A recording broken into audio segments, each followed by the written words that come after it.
Hey everyone, welcome to the Elite Real Estate Podcast, episode 3. I'm your host, Sam Popple. This is my co-host, William McClellan. How are y'all doing today? What's happening, everybody? We're super stoked to be on with you guys. Thanks for listening. Yeah, so this episode, I'm going to be asking Will some questions about his journey in new construction, how that went, and how that all went. So, Will, why don't you tell everyone how you got started? Maybe even what led you to D.R. Horton.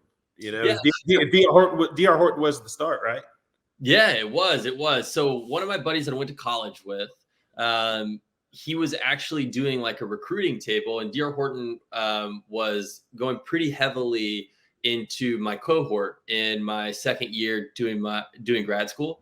And so D.R. Horton does very well, America's largest home builder, and obviously they're Fortune 500 company.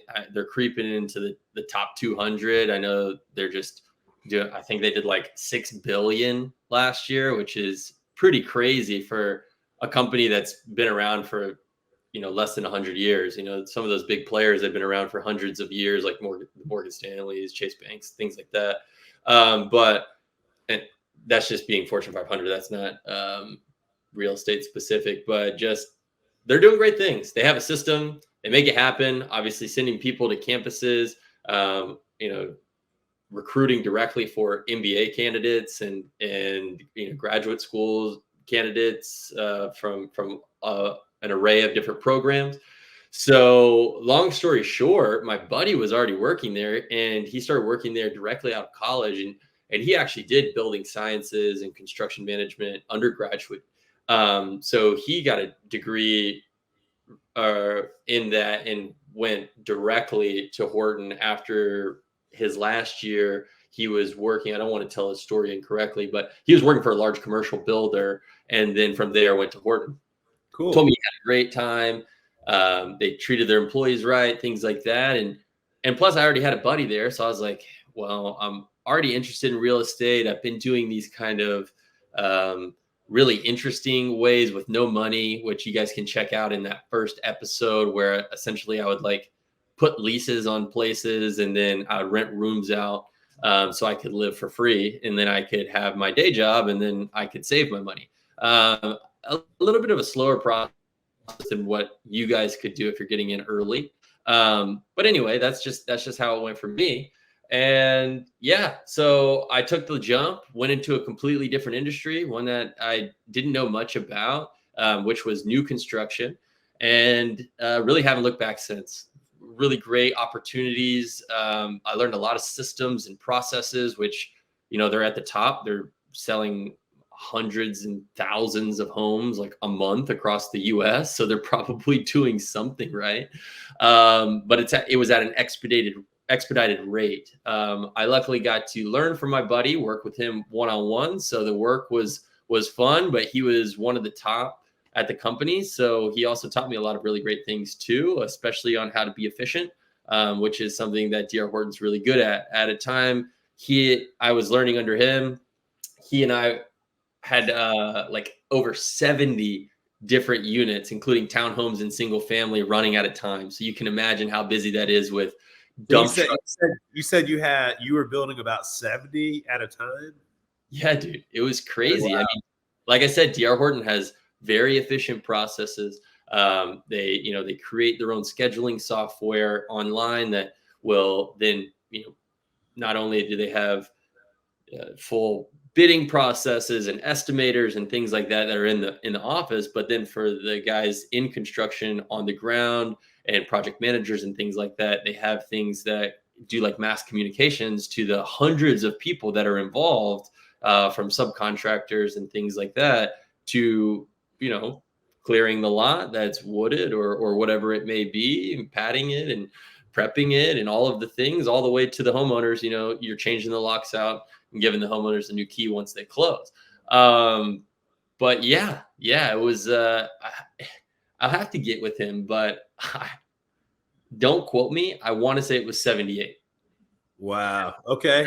That's a lot of construction going down all at once. And you were a project manager for D.R. Horton, right?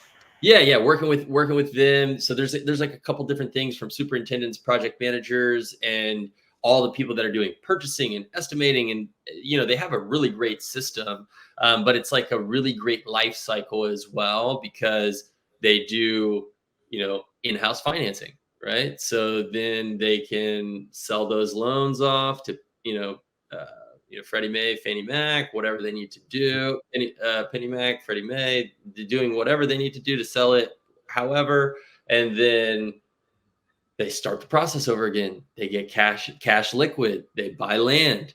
They Mhm. find land, develop it, start building a new neighborhood. It's like a really well-oiled machine. So being involved in that was really cool. Had some really great relationships, and then also all of these houses, let's just in the 70s, they're all in different stages, right? So I was getting to see what it looks like to prep a lot, what it looks like to pour a foundation, what it looks like to finish a house, what it looks like in drywall, what it looks like in mechanicals, what it looks like in framing, what it requires to be up to Florida building codes for the roofing. And, in Florida specifically, a general contractor can't do their own roof or their own pools. Those are separate contractors licenses that they have to then outsource to special pool contractors and roofing contractors unless the GC takes the additional tests. But most of the time it's specific people because of the hurricanes that we get. So like kind of learning those things, meeting inspectors, being on site, seeing bringing in padding lots, bringing in a ton of dirt or beach sand, depending. We did some cool beach projects too. It was I was seeing a lot of things really, really fast, which was really great because you could take in so much that there's no way that Sam and I could build 100 homes at a time. Hopefully, we will soon. But But like, no one starts out doing that on their own, and so the only way you were going to get that kind of volume is going with a company like D.R. Horton to yeah, do it. exactly. No one, unless you maybe hit the lottery or something, decide to go into doing real estate. That's a lot of stuff to try and learn yourself. So it sounds Yeah. like you got a lot of volume in really quick that helped you learn a lot. What would you say was like one of the biggest things you think you learned in your first 6 months that like was just like kind of like you had no idea about that prior to working with them? Hmm. That's a really tough question because I have to say everything. It was like I was getting I was learning with the fire hose wide open, Uh-huh. there's so many things that were happening at so many different stages. If I didn't have that like opportunity to work with my friend and then build really good friends at the time, it would have been like insanely stressful. Um, so yeah, I gotta say it was pretty much everything. There's not one specific thing because I was getting to see all of these homes in different stages. But something that is cool is like, getting people into their first houses that they were built well and you can stand behind and they're going to raise a family there or whatever. I was in an area that was really heavy with military presence, so there's a lot of younger guys and gals that were maybe using a VA loan, and it was their first home, so they were really excited on it. But yeah, it was cool. But there's not really one specific thing because I learned so much in when prepping a foundation. There's so much that goes into that. I mean, if you mess up the foundation, you've messed up the whole home. The rest of it's just going to be a mess. Especially if you're doing plumbing into the concrete and you have underground plumbing, you're tying into city sewer or sometimes septics, and you have grinder pumps and all kinds of interesting things, and then you have water heaters or you have tankless, and there's different types of builds depending on what the homeowner wants, and there's all rules that go into each one of those things. And then just framing, getting the house set, prepping it ready for all the mechanicals, which are all the things that What are the mechanical? Break down the mechanicals for the people that are just novices, because I got another question afterwards for you to help break it down. But what are mechanicals? Just so we that. Yeah, it's the things that what I was going to say. It's what you and I are really used to having, and we're fortunate here in the U.S.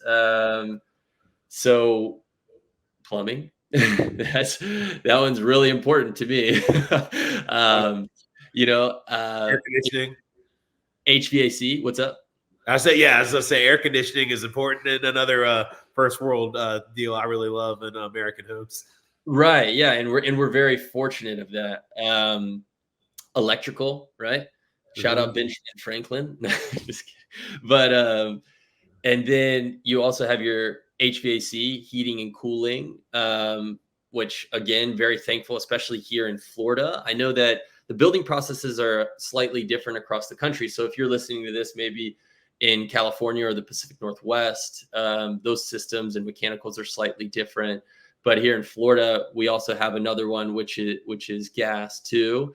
A lot of things are transitioning, and did you know that they're soon going to be mandating like all electrical stoves, and you can't have gas stoves? It's going to be very difficult, and you'll have to pay like a premium on that. It's kind of interesting, but yeah. So those are kind of the mechanicals, the things that are living behind the walls that give us,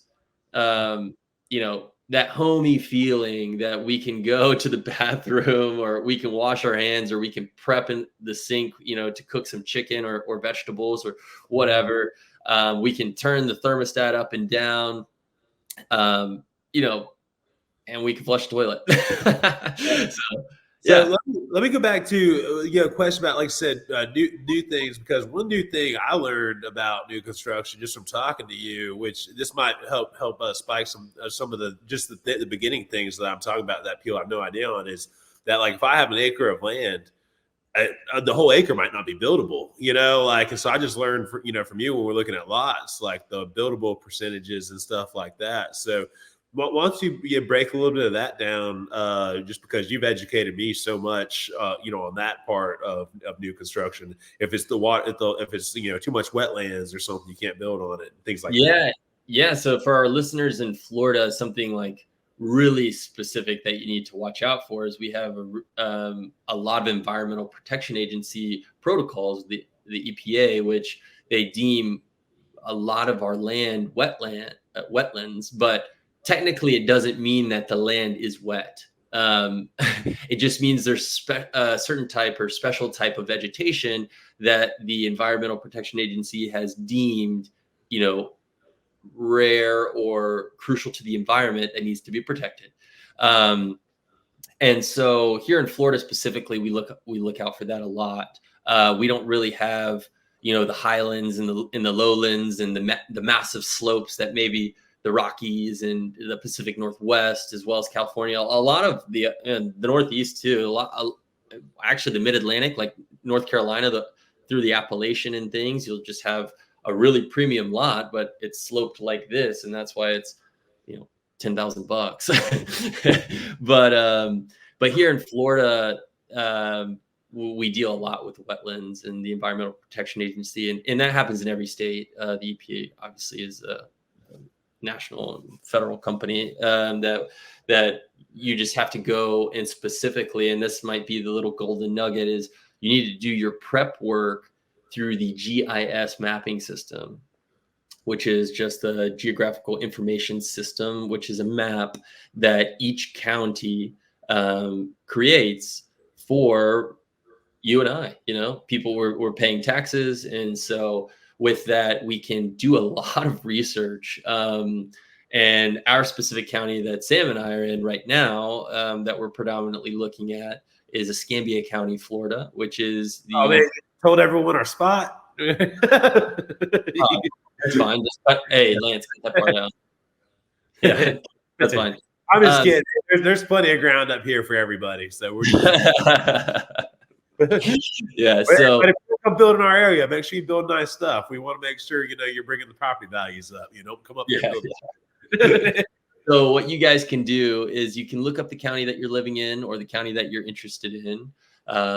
You can go to the county's website, and there's generally a few different sources that you can look through, which is you're probably going to want to start with planning and zoning, because every lot, vacant or one that's already been built on, has a specific zoning and a code that's linked to it. So these are things that you can eliminate a lot of headache and Why a don't you lot give, of give an example on that real quick, Will? Because I know we've had talks about that before. Just yeah. give a quick example. Yeah, definitely. So like if you are searching and you want to do maybe a duplex, but you have purchased a lot that will only allow single family residents. Well, the county, city, depending on who you're having to deal with based off of the location of the lot, is going to say no. And they just have almost an infinite amount of pages of information that will say why. And so when you're looking in those GIS maps in your local area, they'll have it listed. And with that, you can kind of eliminate a lot of lots that would be wasted time. So if you're only interested in doing single family, well, the good thing about single family is that it can pretty much be put on anything that's not zoned commercial. So even if you do have a lot that allows duplexes, it will allow kind of it to be retroactively fitted as well. So like if you have a lot that could do a duplex or a fourplex or something like that, you could do a single family home on there conditionally.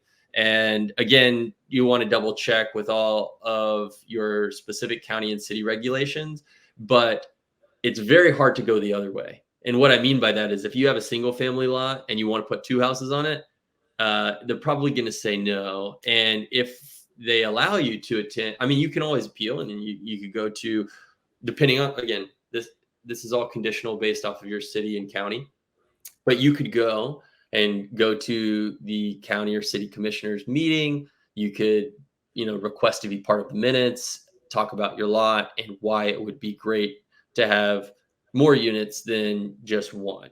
And then what has to happen is it has to actually go to pretty much a vote. So they'll vote on it. If it kind of gets past that quorum through there, they'll go put a big sign, and it's like highlighted red. Well, in our county it is, and it says notice change of zoning, and it'll have the existing zoning and then what's requested. Pretty fun to kind of like go through these maps of areas that you like to see, and then kind of do a couple pin drops, and then take that, search your local GIS map or your property appraiser. That's another really good one too. And then you can find out all the information. You can also find out future land use, which sometimes can help your case. And if you guys have any questions, you can like reach out to us as well. But the amount of vast information that I was going to add in too, just real quick, don't want to get you totally off, but just another one on a conversion, don't expect your conversion to necessarily, go through, like only plan for your property to be what it says it is upon you looking at it. But a lot of times, totally agree. Yeah, and if I alluded anything differently, you did it. You guys, you can do it. A conversion happens. A likely conversion, though, is one that if your property touches, like your single unit property touches a property that's zoned multi-unit, it's more likely to be able to get that converted to multi-unit than if you're asking to build multi-unit in a neighborhood surrounded by single family homes. So just keep in mind that whatever your property is touching, if it's touching another property that's zoned differently, it is a very good, I would say, I don't want to be bland, but it's better than 50-50 that you could get it converted to that same one. But if it's not, I would probably put it less than 50-50. Will, what do you think about that? Yeah, no, that's a great point. And kind of to the former point that I was making earlier, you can eliminate a lot of those things, right? So like kind of find that niche that you're doing, utilize these resources, which is almost like limitless. Sometimes Sam and I will collaborate for 1 hour and we'll just be on the GIS map based off of lots he's liked and driven by and lots I've liked and driven by. And I'm like, hey, dude, let's just carve out some time. Let's look them up. And unfortunately, I would say 90% of them we throw out the door. We're like, shoot, that was a cool lot, but it's commercial, and we're not doing a commercial project right now. But so maybe we Right. bank it, or man, that lot was really cool, but it's zoned low density instead of high density, and we need it for high density because we're trying to be closer to the road, or have our setbacks, based upon the Oh, percentage. dude, you just brought up a great bit. This is what I was asking for when you kind of gave everyone an overview because it was all so much. This was another tip that, like I said, I didn't know prior to that is what you just said on the what the differences are as far as setbacks and different things that are required for medium density and high density. Just give maybe a quick example on that, because setbacks was something that I didn't know, and I remember on our one property it was like it has to be 30 feet from the road, 30 feet from the side. So yeah, what's the setback? Yeah. So again, going to your local property appraiser and planning and zoning is going to definitely be well worth your time. You can do it all pretty much online, and you can download these documents. I mean, I have a file in here. I think it's like 2,000 pages. But the cool thing is you can use Command or Control F, find exactly what you're looking for, because each one has a ton of rules, and then also it has a ton of conditioning, like conditional rules as well. So pretty much what that means is there's like conditional uses that might not be traditional uses, but then you have to present that. And even though it's conditionally allowed, it still could get denied. And so kind of to walk you through this, if you have this nice lot, but it only has 50 feet of road frontage, but it's zoned low density, and I'm just going to give you a random example. Maybe in your specific county or city, to it be a usable and buildable lot, you actually need 60 feet of road frontage. So this is a perfect lot. You could see you making a lot of money by doing a new construction, or you could see you and your family being here, and this is your forever home and lot. The last thing you want to do is purchase that lot based off of loving it and not researching it. Because the reason that lot that you and your family or you and your partner are loving so much, that has 50 feet of road frontage, and it's perfect for what you're thinking, but it's only priced at $15,000, is because it's considered non-buildable, because it's zoned low density. And for that, you need 60 feet. So the only way that you can build on that is if you ask the neighbors, hey, can I have 5 feet of your land? Hey, can I have 5 feet of your land? Which more than likely they're going to say no. And actually, there's a larger complication that goes into that, because even if they sign a quitclaim deed to you, which we can get into later episodes, you now have to get 2 quitclaim deeds done, and you then have to do a combination parcel. So you have to combine the parcel ID number. So you'll get this little strip of land 5 feet wide, little strip of land 5 feet wide, your perfect lot. And then you have to combine all those parcel IDs to one. And so to get this lot, it might be nearly impossible, but that's the reason it's priced so low. And it's so beautiful because there's no way to build on it. So like, for example, I'll give you our local area. High density, you only need 25 feet of road frontage. That's not very much. Medium density, you need 50 feet. Low density, you need 60 feet. So what that generally means is the lots are larger and larger and larger. High density in our county allows multifamily. So you can have a little bit of road frontage and you can build boop, boop, boop, boop, boop, right on top of each other. Now, if you wanted to do, let's say you had 5 acres and it's low density. Well, the problem is you've got all the land in the world that the high density lot didn't have. But because it's already zoned low density, they're not going to allow you to build a townhome complex on it. And so even if the conditional uses allow that, or sometimes, and especially if you're more rural areas, you can get a conditional approve, like conditionally approved. And the problem with that is it might have been someone's family conveyance, and so the land now can't be split multiple ways because it was in a family conveyance. So it's locked at whatever that is. anyway, you could go on and on of different examples, but that's just like a quick little thing with that Sam was asking, like, well, Hey, that little bit. this is my perfect lot and it's in our price point. Well, the reason it's in the price point is because it's just going to be land that you can't do anything with. I mean, you can store something on it. Yeah. So I just want to say, you just kind of saw when Will was breaking down that you need 50 feet for medium, 60 feet for load, to build. Him knowing all that off the top of his head is why I wanted to partner with Will when I got into new construction, because he just like knows. He, like I said, he's lived it, knows it, and can rattle it all off. And like that's really what you want in a new construction partner, or if you're going to get new construction yourself, is to know the regulations for what you're trying to build that well. And like I said, I mean he spit off why he's my partner, why he knows it, because like I said, he just ratted them all off, knew that all of his head, not even looking at a code book or anything. But you guys can thanks, Sam. I appreciate that, Sam. And you guys can find all this information. That's what's the cool thing is, like, all of it is online. And I know a few guys who are literally just using the code book for specific municipalities, counties, and cities. And they're just buying raw land and flipping it, not necessarily even wholesaling it, because they know what's going to be useful land and what's not going to be useful land.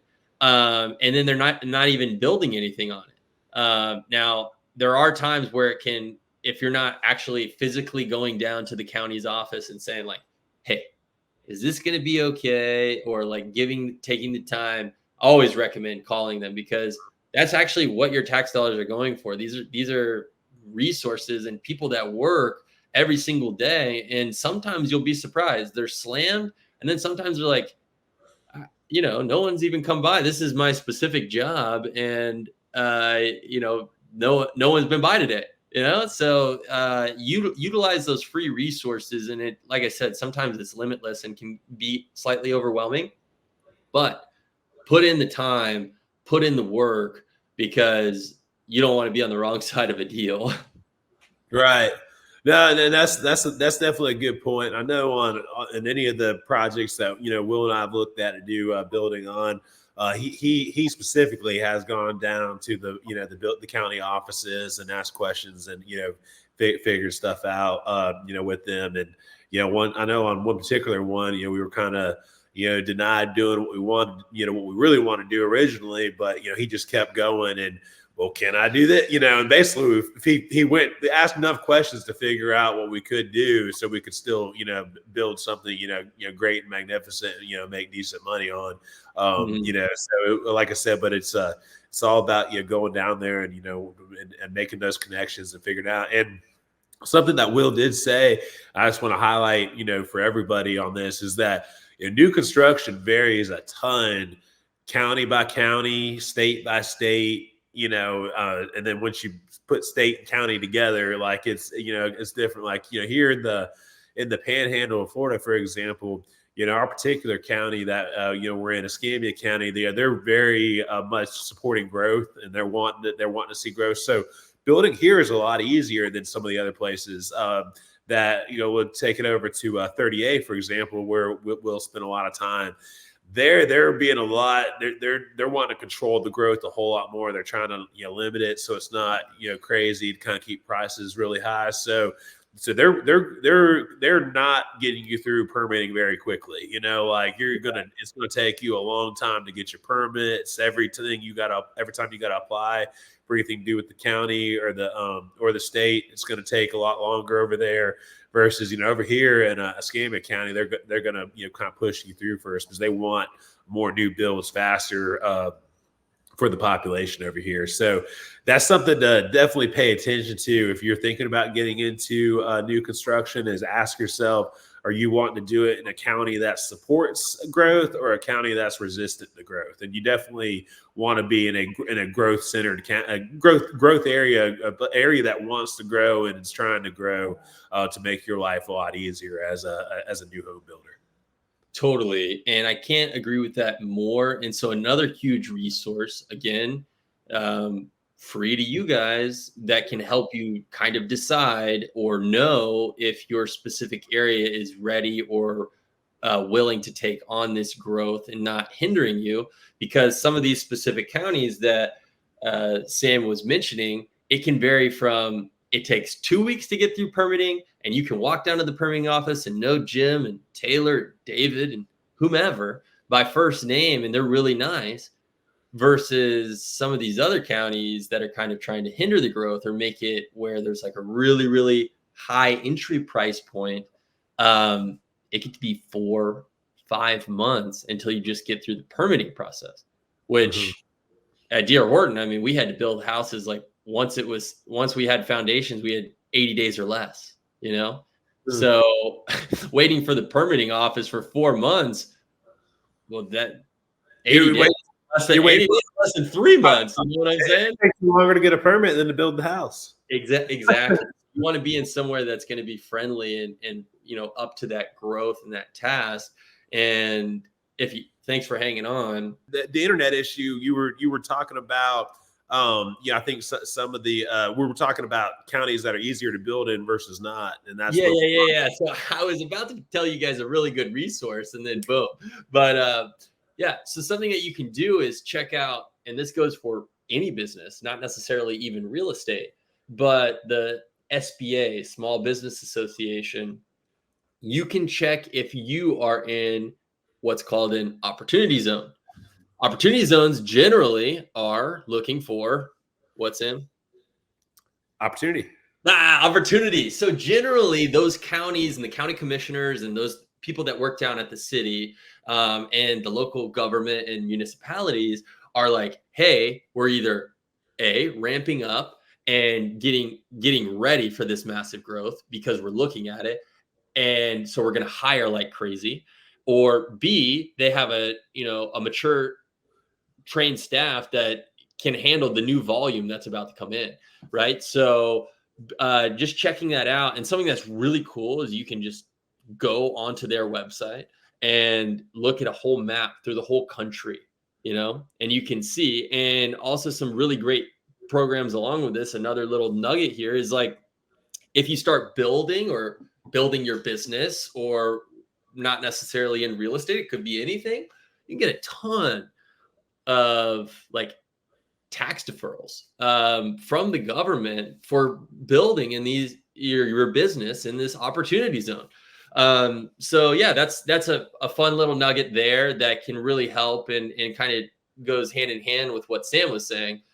If you were to hover over the specific county that he was mentioning and the area that he was mentioning, it is not an opportunity zone in comparison to where we are right now. And what we're looking at, we are an opportunity zone, which is probably why they say, come down to the office, come meet us. We're here to help you, you know, and at times, sometimes I feel like, man, there's no one waiting. These people, it's overstaffed. There's people in every cubicle that I go to, and they're working all on different projects. But if I go down there, my max wait time is 5 or 10 minutes.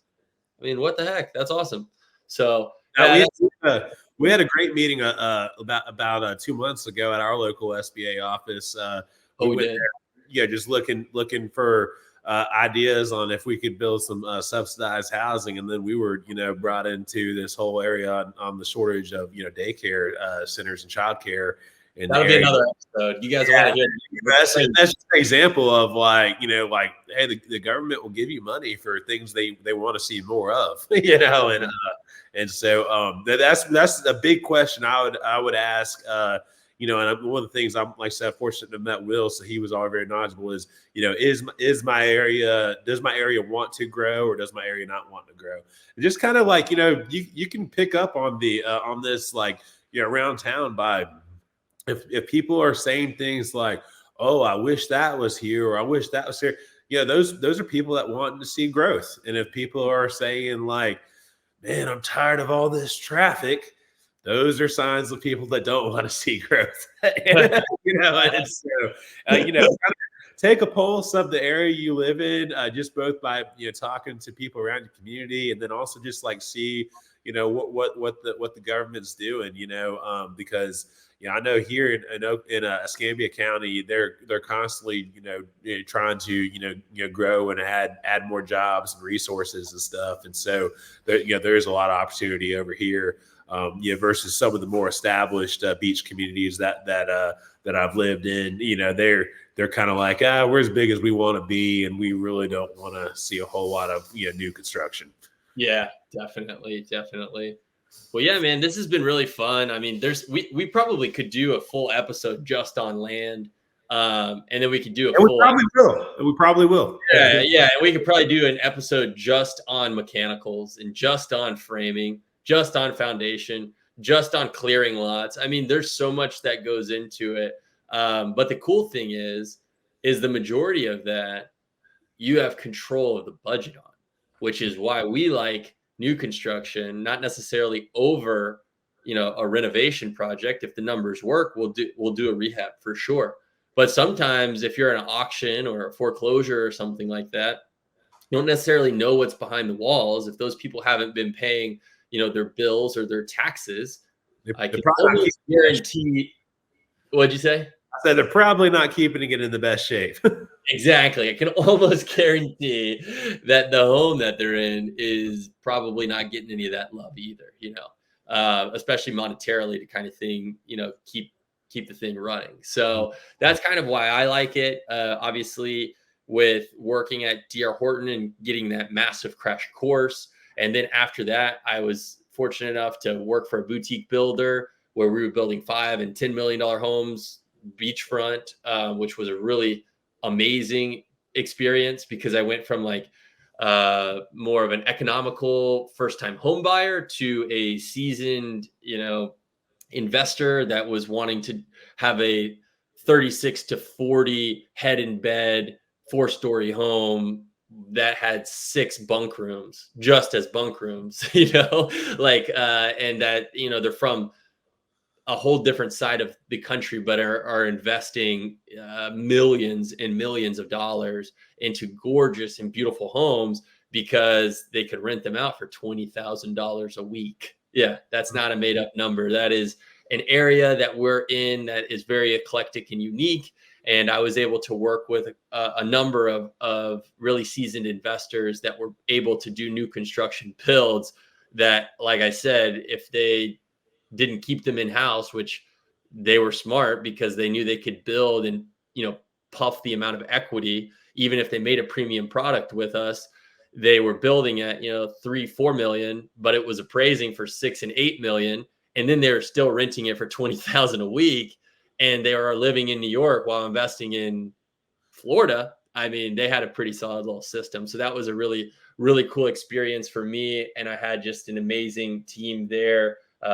Really amazing owner of that, boutique building company. He's like a second dad to me, really great guy and taught me a lot. So, really, really fortunate for all of those times. And, but now, having a blast, kind of doing it on our own and working with Sam is just amazing. And now we're getting this podcast rolling, and I think it's going to be fun, man. It's good. I'm excited. So I guess I'll go ahead and start closing this out. So if anybody has any deals that they want to bring to us to just to look at and offer our opinion on, or if you want us to possibly partner with you on, please shoot that to us. You can reach out to me at my personal Instagram at Sam_FloridaMan. Sam_FloridaMan. Like I said, I love my state of Florida. Feel free to shoot me a message anytime. Like I said, I love looking at people's deals and talking shop and talking business. So anyway, then Will, how should people get a hold of you? Yeah, same way. You can find me on Instagram. It is Elite REI, like Real Estate Investors Florida FL.W McClellan. So Elite REIFL WMCCLELLAND. So that is just W for William, McClellan being my last name, and then our awesome podcast that you guys are listening on. Again, echoing what Sam said, there's so much that goes into this land. If this is something that you're interested in, send us over the lot. Let us help you, and we won't steal your deal too. We're not savage. Yeah. We definitely don't want any kind of negative karma coming our way. Like totally. I said, we only want to help. And like I said, if you believe that we can help you and at the same time partner with you, we would love to. But at the same time, we just, like I said, we want to help other people be successful in this real estate investing game, as we have been, thanks to people that have looked out and helped us. Yeah. No, totally. Thanks, Sam. Yes. So if you have that deal, send it to us. Well, we don't mind reviewing it and hopping on a call or Zoom with you guys and just showing you like, hey, this is a market that we're not in.